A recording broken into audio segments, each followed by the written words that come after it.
अथ चतुष्षष्टि भैरवनामावलिः।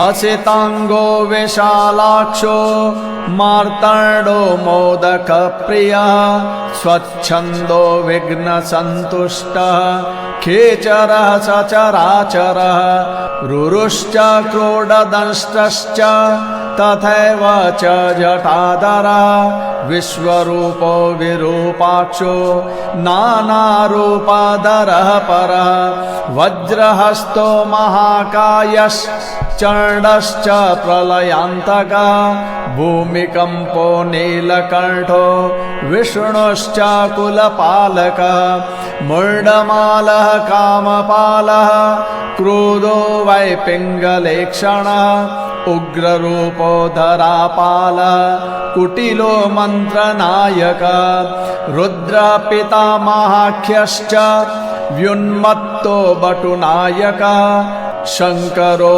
भूतवेतालस्त्रिनेत्रस्त्रिपुरान्तकः वरदः पर्वतावासः कपालः शशिभूषणः हस्तिचर्मम्बरधरो योगीशो ब्रह्मराक्षसः सर्वज्ञ सर्वदेवेश सर्वभूतहृदिस्थितः भीषणाख्यो भयहरः सर्वज्ञाख्यस्तथैव च कालाग्निश्च महारौद्रो दक्षिणो मुखरो स्थिरः संहारश्चातिरिक्तांग कालाग्निश्च प्रियङ्करः घोरनादो विशालाक्षो योगीशो दक्ष संस्थितः चतुष्षष्टिरूपधृग्देवो भैरवः स सदावतु।